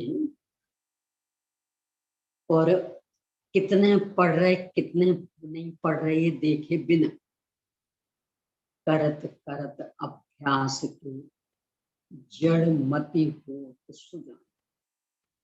अभ्यास करते जा, उदाहरण तो कितना गजब का दिया, ऐसे पत्थर को नहीं काट सकते, और काटना पड़ेगा तो बहुत कठोर पदार्थ चाहिए, और रसरी आवत जाती दिल पर परत निशान, रस्सी कितनी मुलायम, पर बस उसी एक स्थान से लगातार जा निशान। आजकल तो देखने को नहीं मिलेंगे, पहले जब कुआं के पाट रहते थे तो इन्हें अच्छे गहरे वो निशान, उतनी नाजुक रस्सी पर रोज वहीं से जा उससे कट सकता, तो अपना अज्ञान नहीं कट पाएगा, लगे रहो।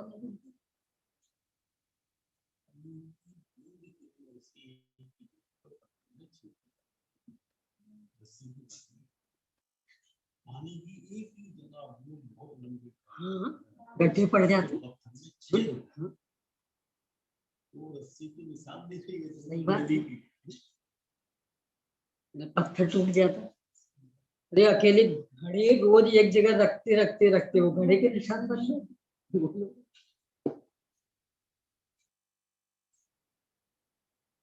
हार नहीं मानना चाहिए, कहने का उद्देश्य है। तो हमें तो आते ही नहीं, थोड़ा श्रम करना पड़ेगा, लगे रहो, करना क्या है, लगे रहो। आदमी तो कल नहीं तो परसों, एक नीति का दोहा है, 100 बार पढ़ने से समझ में आता, 1000 बार पढ़ने से याद रहता, और करोड़ बार पढ़ने से प्रभाव में जाता। नीति में है कैसा? 100 बार पढ़ने से समझ में आता। अपन तो 2-4 बार पढ़ने में हार मान लेते।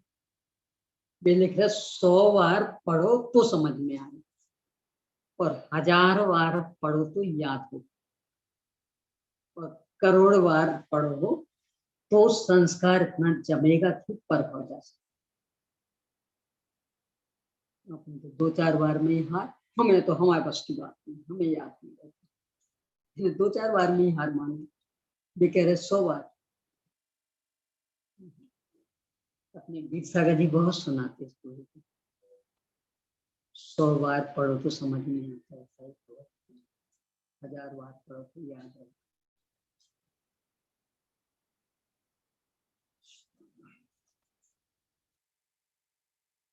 तो शब्द और भूमादिक लिंग के द्वारा जो एक पदार्थ से दूसरे पदार्थ का ज्ञान होता है उसे श्रुत ज्ञान कहते हैं।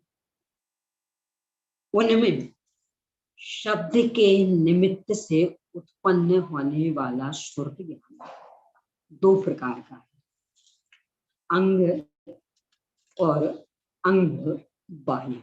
इसको अंग प्रविष्ट और अंग बाह्य ऐसा कहते हैं। शब्दात्मक सम्यक श्रुत ज्ञान के अंग श्रुत 12 प्रकार के, द्वादश अंग, आचारांग आदि, और अंग बाह्य 14 प्रकार का, सामायिक आदि 14 प्रकार का। इस तरह से परोक्ष ज्ञान की चर्चा हुई। अब प्रत्यक्ष ज्ञान की अवधि, मना, परिह, केवल ज्ञान, इनकी चर्चा। प्रत्यक्ष ज्ञान के 3 भेद हैं, अवधि ज्ञान, मना, पर्याय ज्ञान और केवल ज्ञान। संपूर्ण मूर्त पदार्थों को साक्षात जानने वाले ज्ञान को अवधि ज्ञान कहते हैं। अवधि यानी सीमा, द्रव्य, क्षेत्र, काल, भाव की सीमा पूर्वक मात्र मूर्त पदार्थ को जाने, उद्गल को जाने, वो अवधि ज्ञान।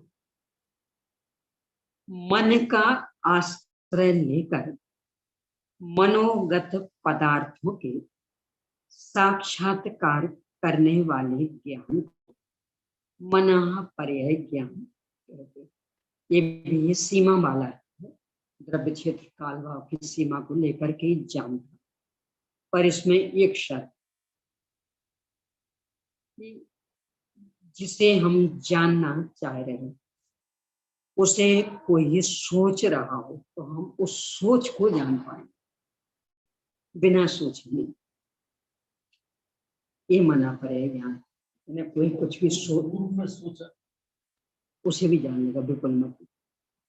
कुटिल को, पूर्व को, भविष्य को, आड़ा टेढ़ा छल वाला भी बिल्कुल मत, उसे भी जान। ऋजुमती नहीं जान पाएगा, उसकी बहुत कम सीमा रहती। है इसमें तो अभी शायद नहीं आएगी चर्चा, कोई भी है मर्यादा।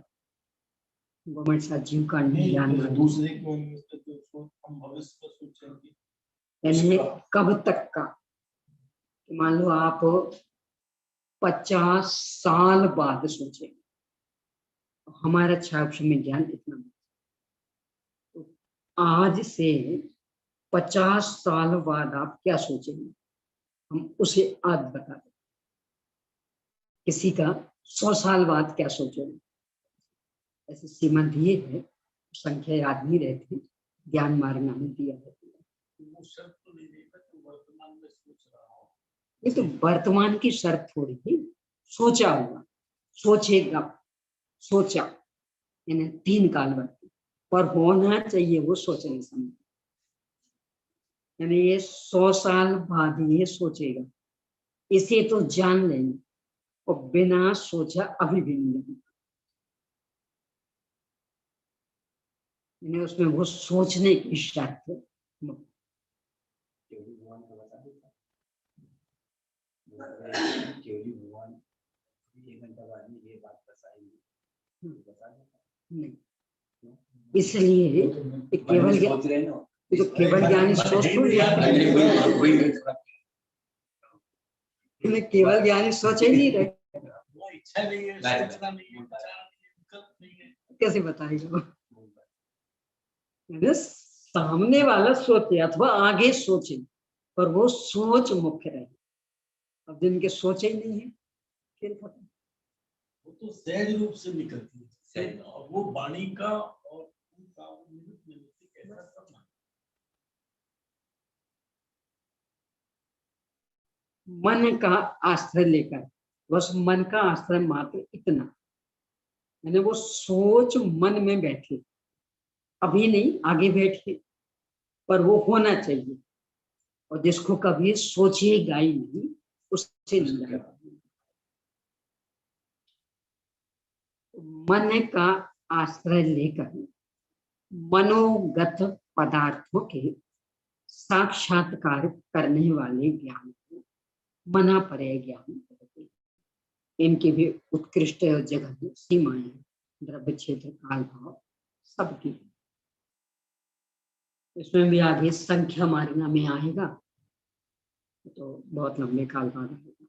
गौमठ साथ जीव कांड में दिया है संक्षेप। त्रिकाल के विषयभूत समस्त पदार्थों को साक्षात जानने वाले ज्ञान को केवल ज्ञान कहते हैं। त्रिकाल, सकल द्रव्य के अनंत परिजाल अनंता, जाने एक ही काल प्रगट केवल, ऐसा ही केवल। और बस इससे ही विश्व की सर्वांग व्यवस्था, चतुष्टयात्मक, 5 समवायात्मक सब सुनिश्चित इसकी सिद्धि होती है। क्यों? क्योंकि ये सुनिश्चित जान रहे, अनिश्चित थोड़ी जान रहे।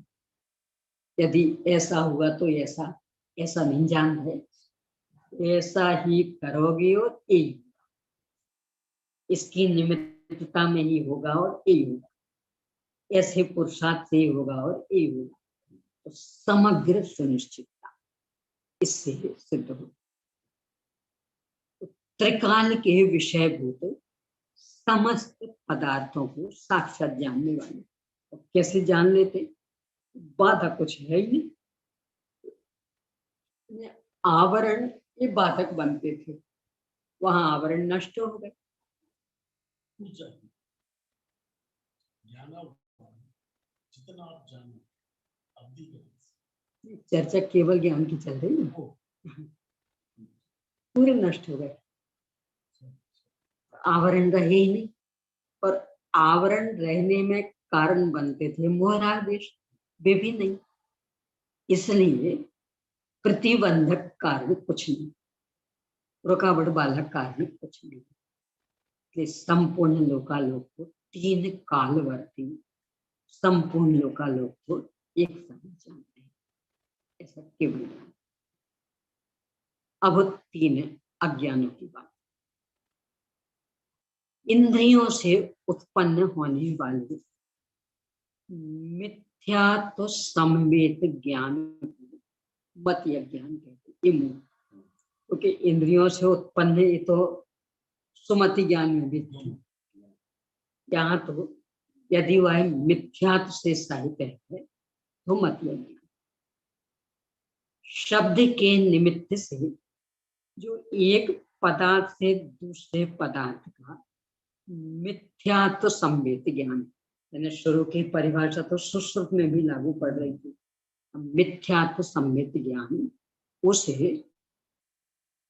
ये सुरता ज्ञान ऐसा होना चाहिए था, सुरत ज्ञान हो गया, सुरता ज्ञान आकी मात्रा लगानी, उसे सुरता ज्ञान कहते हैं।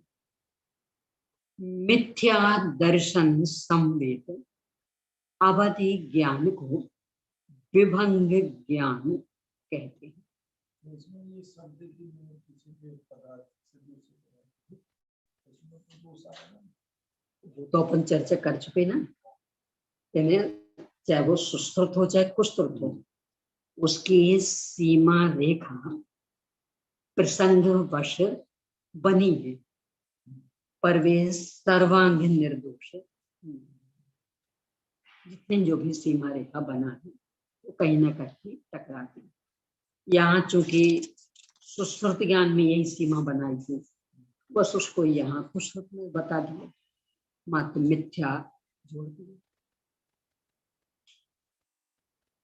अब जो उदाहरण दे रहे वो बहुत गजब, कि मिथ्यात्व संवेद ज्ञान होगा तो वो सहज रूप में किसमें प्रवृत्त देगा, ये बहुत मार्गदर्शक। देखिए 360 पेज पर 179 गाथा द्वारा मध्य ज्ञान को बताना है। विसृज्यन्ते कूडे पंजर बंधादिषु विनुविद्ये शिखर जा खलु पवत्तै मति मति अन्नाने तितम। दूसरे के उपदेश बिना, बिना सिखाए, बिना समझाए, विष, यंत्र, कूट, पंजर तथा बंध आदि के विषय में जो बुद्धि प्रवृत्त होती है उसको मति अज्ञान कहते हैं। शनि पंचेंद्रिय वाले के ही घटित होती, बिना समझाए ही जहर बनाने की कर, कैसे जहर बनाया जाता करता रहता। यंत्र ये जो चलाते हैं भेड़ बकरी, भेड़ों के खास करके बाल निकाले जाते हैं ऊँटों के, यंत्र विशेष, अथवा ये कत्ल खानों में यांत्रिक कत्ल खाने, ये सब बिना सिखाए मास्टर। ऊँट बहुत कुटिलता वाले, जो ये पशु पक्षियों को पकड़ने आदि के लिए कुटिलता वाले जो भी साधन बनाए जाते हैं। पंजर, पिंजरे आदि, बंध, उनको कैसे बांधना, ये इत्यादि विषयों में अपने आप बुद्धि प्रवर्तित। कोरोना का था कैसे फैलाई, चीन में क्या कर रहा था वो, एक उसके बल पर फिर ऐसे कुछ कर रहा था, आता बहुत प्रसिद्ध रहा। बिना सिखाए ऐसा कुछ उल्टा सीधा चलता रहे, उसके फिर उसके बल पर अनेकों को मारने में कारण बने। मैंने कुछ ऐसे मिक्सचर करके कुछ चीज शोध रहा, उसके बल पर वो बीमारी और आज अंतरराष्ट्रीय रूप में लाखों चले गए। याद नहीं आ रहा कार्य, बताते हैं। हाँ, तो उसमें कुछ वो कर रहा था,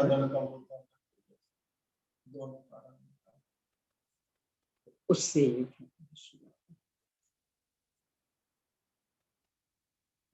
जहां वो निकला वायरस बहुत छोटा सा कारण, बस ऐसे कुछ मिक्सचर कर रहा था केमिकल्स।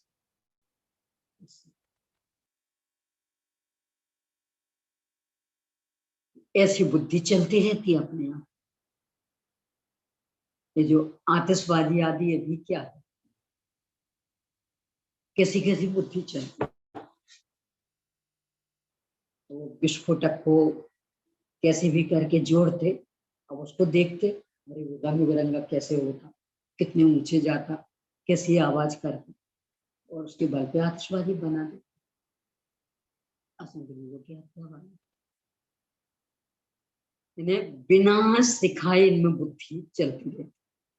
मतलब चौर शास्त्र, चोरी करने की कला है। हिंसा शास्त्र, भारत यानी महाभारत और रामायण। हाँ, पढ़ी नहीं है अभी। तो ये मत यह ज्ञान कि जो भी प्राणियों के कष्ट देने में कारणभूत पदार्थ, इस सबका ही नहीं जो शोध खोज होती, जैसे अपनी एसी है, गीजर है, बॉयलर, कहाँ लिखा था? अपनी बुद्धि से शोध खोज करते रहे, बना दिया। कम ज्ञान नहीं चाहिए उसके लिए, पूरा जीवन लगा देते। वो इतने समर्पित, न भूख गिने, न प्यास गिने, न दिन गिने, न रात गिने। अपने अब्दुल कलाम जी के जीवनी में आता, तो मिसाइल आदि उन्हें खोजी, तो किस स्तर से 10 दिन तक उसे कमरे से बाहर नहीं निकले, न भोजन, न पानी, न लघु शंकर, न दीर्घ शंकर, कुछ नहीं। ऐसा समय तब वो मिसाइल की खोज। ऐसे हर वैज्ञानिक की कहानी, मैंने ऐसा समर्पित हो जाता कि उसे लौकिक सुविधाएं कुछ मायने नहीं रखती। मैंने भोजन पानी भी कुछ नहीं, शारीरिक विघ्न बाधाएं भी कुछ नहीं, नहाना धोना आदि भी कुछ नहीं। कब दिन हो गया, कब रात हो गई, कुछ पता ही नहीं।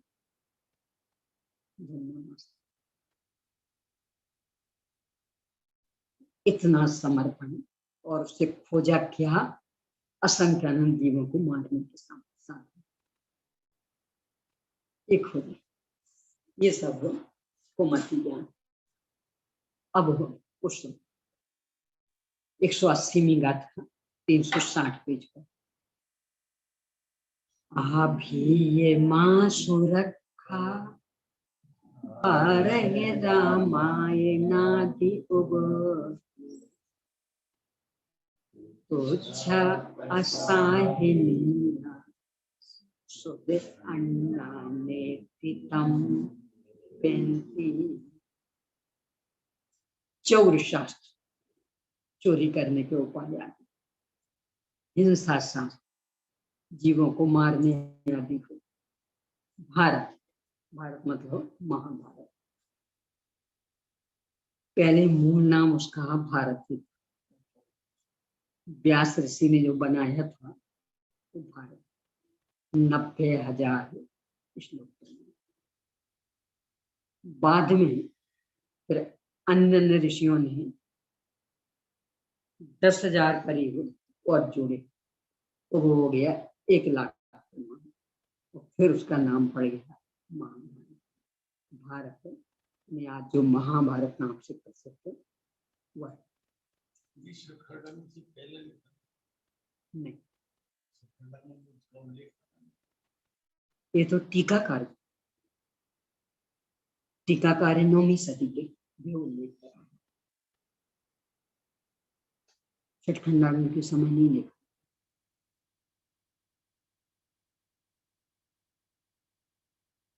और वे लोग भी नहीं मानते।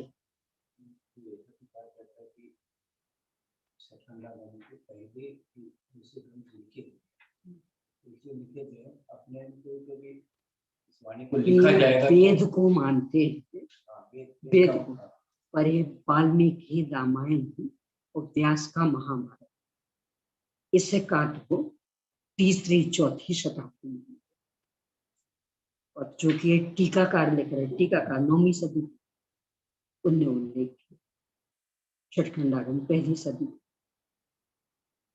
वेद पहले लिखे गए। वेद माने ऋग्वेद। हाँ, ये ईशा पूर्व पहले, थे ज्ञान से ज्ञान, लिखित बोलते हैं लोग, लिखित लिपिबद्ध हो गए थे। उनके भी वही ज्ञान से ज्ञान की परंपरा रही, उनके यहाँ लिपिबद्ध हो गए थे, ऐसा बोल सकते हैं। लिपिबद्ध से पहले उनके यहाँ विषय का ज्ञान तो होगा ना, ये तो वो तो और पहले, और पहले और छठखंडागम से पहले भी लिपिबद्ध हो गए थे, मतलब लिखित रूप में।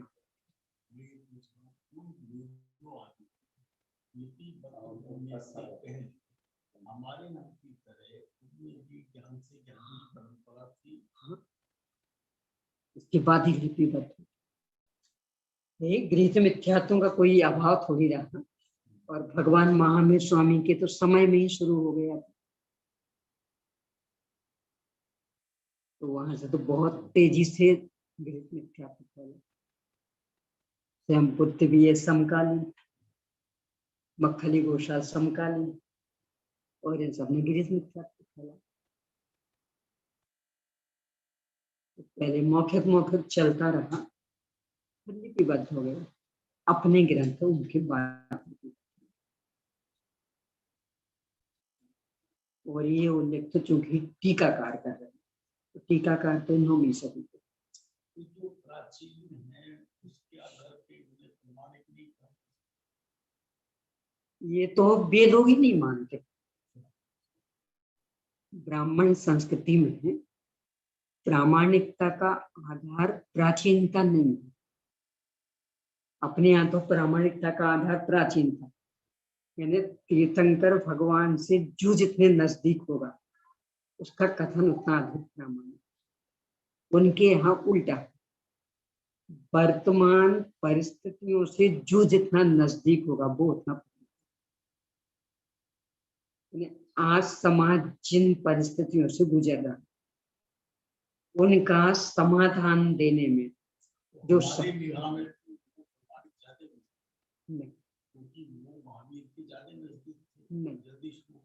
इसलिए नहीं, भगवान महावीर स्वामी ने तो गृहीत मिथ्यात्व कहा, एकांती कहा। जब वे गलत कह रहे तो हमें सही कैसे हो जाएंगे?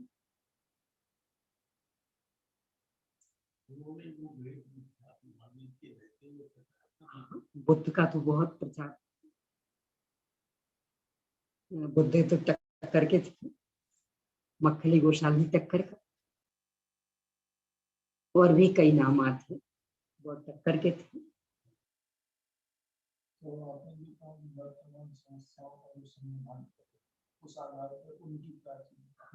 उनकी प्रामाणिकता आज की समस्या है, इसका मतलब वो एकदम आज के लिए ही होगा, पहले को भी स्वीकार ही नहीं कर। तो अपने यहाँ सर्वज्ञता से जुड़ती है प्रामाणिकता, सर्वज्ञ भगवान के जो जितने नजदीक वो उतना प्रामाणिक।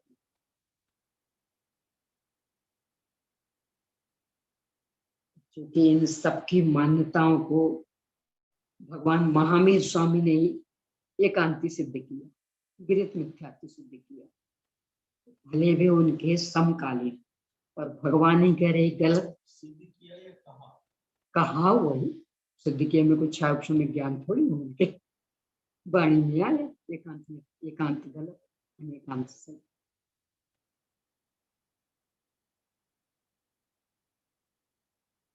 तो उनका तो मिथ्यापना प्रामाणिक हो गया, सर्वज्ञ भगवान की वाणी से प्रामाणिक।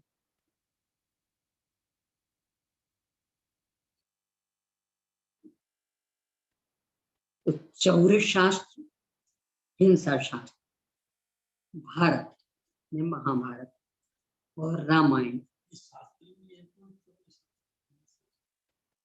शास्त्र उस समय चल पड़े थे। चौर्य शास्त्र पढ़ाए जाते थे। चोर मतलब ललिता में राजकुमार, और क्या नाम था, जो कोतवाल बना था, ने दोनों मित्र थे, एक राजा का बेटा और एक मंत्री का बेटा। एक कहीं गुरु से पढ़ते थे, एक ने पढ़ा चौर शास्त्र, ये अंजन चोर ने, मतलब ललितांग राजकुमार, मूल चोर नहीं था, पहले ललितांग राजकुमार। और वो जो कोतवाल, उसने पढ़ा कोतवाल, और वही दोनों ने संकल्प किया, हम वही चोरी करेंगे जहां तुम्हारी कोतवाली थी। देखते कौन सफल रहा अपनी विद्या में। तो उसने भी उस चुनौती को स्वीकार किया, यदि मैं कोतवाल रहा तो तुम कैसे भी करके चोरी करना, मैं पकड़ के रखूंगा, क्यों मैंने कोतवाली विद्या पढ़ी। तो दोनों का चैलेंज।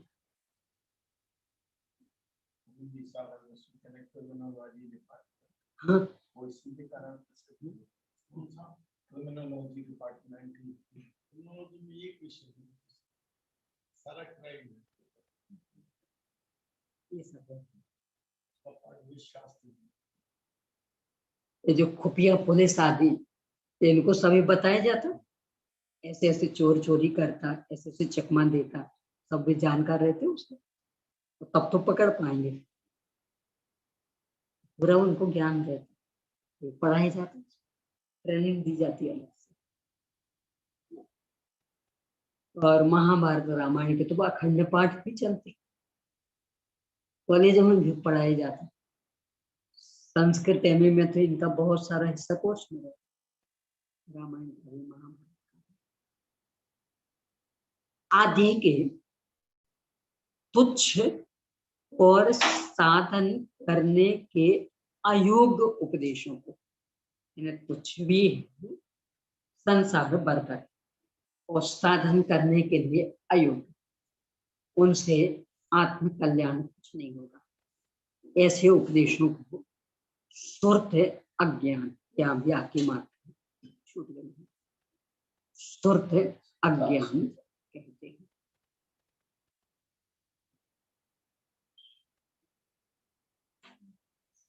क्योंकि यहाँ उपदेश निमित्त बना, यानी पहले वाले में उसने अपनी अक्कल से ही सब खोज लिया था, तो वो कुमति ज्ञान, और इसमें बराबर अध्ययन अध्यापन निमित्त बना, तो ये कुशल ज्ञान। अब अवधि 361 पेज पर 181 था।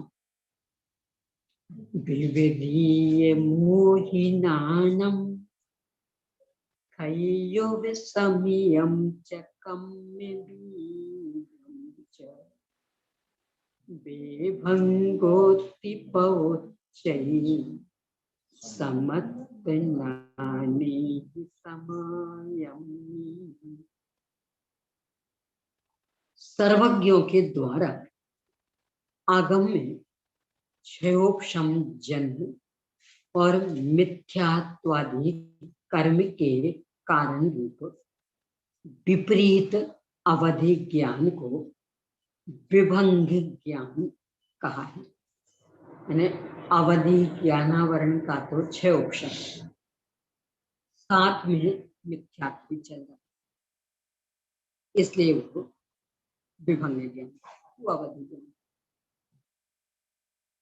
अब अभिनबोधित यानी मत ज्ञान 182 में गाथा, ये विषय जो पहले गद्य में आ चुका, उसे यह पद्य द्वारा अभिमोहिनीय बोहन माभिनिबोह्य मनिंदि इंद्रियजम बहु ओगहायिना कैच्छति सति स्वयं भेयम। मन और इंद्रियों की सहायता से उत्पन्न हुए अभिमुख और नियमित पदार्थ के ज्ञान को आभिनिबोधिक ज्ञान कहते हैं। मूल शब्द अभिनिही बोध, अभिउपसर्ग और निउपसर्ग।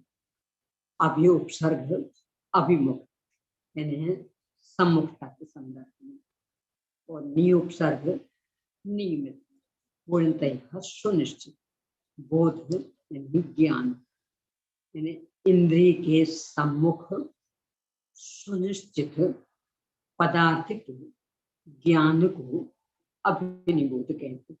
और उस संबंध ही इस अर्थ में आभिनिबोध। उसके बहुआदिक 12 प्रकार के पदार्थ, बहुआदि जो भेद है ये पदार्थ के। तत्व सूक्ष्म में सूत्र पहले 12 के नाए और फिर लिखा अर्थस्य, ये 12 भेद पदार्थ के। और अवग्रह आदि की अपेक्षा ये विक्रिया, इनकी अपेक्षा को 336 भेद हो जाते हैं। अभी शुरू में भी अपन ने दोहराए थे, कल भी चर्चा की। अब श्रुत ज्ञान 113 से ही, चूंकि गद्य वाला विषय ही पद में आ रहा है तो अलग से अधिक चर्चा की आवश्यकता नहीं है, पढ़ रहे हैं इसे। 113 में अथादो अथंतर विलंबो तंभणन्ति सुदर्शनानि आभिनिबोध्य नियमेन सत्सजं पमुहम्। मति ज्ञान से जाने हुए पदार्थ के अवलंबन से तत्संबंधी दूसरे पदार्थ के ज्ञान को श्रुत ज्ञान कहते हैं। यानी जिसे मति ज्ञान से जाना, उसका आश्रय लेकर के जो विशेष जानकारी वह है श्रुत। यह ज्ञान नियम से मति ज्ञान पूर्वक होता है। इसके अक्षरात्मक और अनक्षरात्मक अथवा शब्दजन्य और लिंगजन्य इस प्रकार 2 भेद हैं। इन्हें द्रव्य सुरतादि का निमित्त पाकर जो होगा वो अक्षरात्मक, और ध्वनि आदि का निमित्त पाके जो होगा वह अनक्षरात्मक। उनमें शब्दजन्य सुरत ज्ञान मुख्य मोक्ष मार्ग के प्रकरण। मोक्ष मार्ग के प्रकरण में द्रव्य स्वरूप मुक्त हो जाता, तो द्रव्य स्वरूप के माध्यम से जो भाव स्वरूप होगा उसके आधार से सारा मोक्ष मार्ग चलेगा। तो शब्द जन्य स्वरूप शेष चर्चा।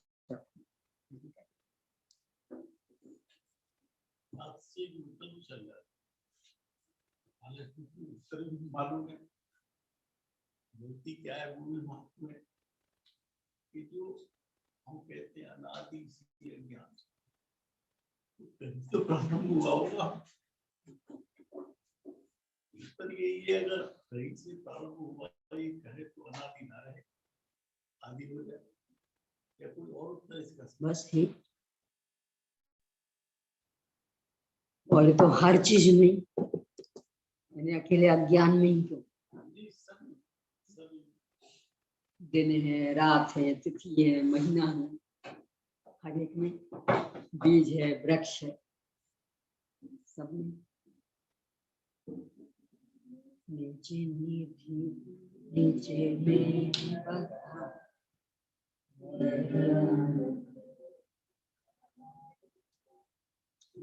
के लिए चिन्हवान